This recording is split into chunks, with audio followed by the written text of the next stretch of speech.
Hero Raj Tarun Lavanya case మలుపులు తిరుగుతోంది. కేసులో ఇప్పటి వరకు ఆరోపణలు ప్రత్యారోపణలు ఎఫ్ఐఆర్ల పర్వం సాగగా తాజాగా హీరో రాజ్ తరుణ్ నార్సింగి పిఎస్లో నమోదైన కేసుకు సంబంధించి ముందస్తు బెయిల్ పిటిషన్ దాఖలు చేశారు. రాజ్ తరుణ్ పిటిషన్పై విచారించిన హైకోర్టు పోలీసుల నుంచి ఆదేశాలు తీసుకోవాలని సూచించింది. తదుపరి విచారణను రేపటికి వాయిదా వేసింది.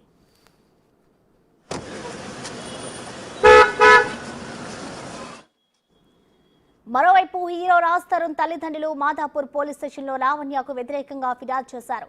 ఆమె నిన్న తమ ఇంటిపైన దాడికి వచ్చిందని తమ పిటిషన్లో పేర్కొన్నారు.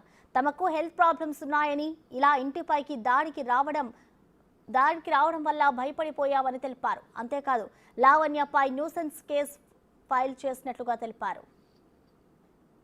వాళ్ళు ఆమెకు ఉన్నటువంటి క్రిమినల్ కంప్లైంట్లు ఎఫ్ఐఆర్లు ఆవిడ మీద ఏదైతే ఉన్నాయో చూసి వీళ్ళిద్దరూ భయపడి వాళ్ళ ఆవిడ న్యూసెన్స్ ఉంది, ఆవిడ వల్ల మాకు థ్రెట్ ఉంది, చాలా థ్రెట్ ఉంది, ప్రొటెక్షన్ కావాలని చెప్పేసి వాళ్ళ మాదాపూర్ పిఎస్లో వాళ్ళు కంప్లైంట్ లాడ్జ్ చేయడం జరిగింది.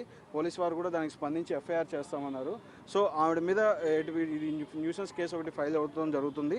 దాంతోపాటు ప్యారలల్గా ఇంటి మీదకి వచ్చి అలా దాడి చేసినందుకు, అలా ఇష్టం వచ్చినట్టుగా వాళ్ళ పెద్దవాళ్ళని కన్సిడర్ చేసుకోకుండా ఇష్టం వచ్చినట్టు బిహేవ్ చేసినందుకు కూడా కేసెస్ ఫైల్ చేయడం జరుగుతుంది. ఈ వీడికి రేపు పిలుస్తారు, నోటీసులు కూడా సర్వ్ చేస్తారు. తొందరలోనే నోటీసులు కూడా సర్వ్ చేసి ఆమెను పిఎస్కి పిలిచి ఆవిడకి చెప్తారు. ఈ రకమైన వ్యక్తిగత వాళ్ళకి ఏదైనా ఉంటే జ్యుడిషియల్ ట్రయల్ కండక్ట్ చేసుకోవాలి.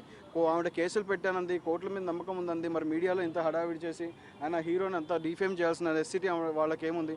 సో కాబట్టి వాళ్ళకి ఏదైనా ఉంటే రండి, కోర్టులో రండి, చూసుకుందాం. మీ దగ్గర సాక్ష్యాధారాలు ఉన్నాయని చెప్తుంది, కానీ ఇంతవరకు ఏ మీడియాకి ఆవిడ పూర్తి సాక్ష్యాధారాలు ఇచ్చింది లేదు. సాక్ష్యాధారాలు ఏమున్నాయో చూపించుకోండి, మేము కోర్టులో చూపిస్తాం, మా దగ్గర తగిన సాక్ష్యాధారాలు ఉన్నాయి, వీళ్ళు చేసిన దానికి ఉన్నటువంటి ఎవిడెన్సెస్ కూడా రెడీగా ఉన్నాయి.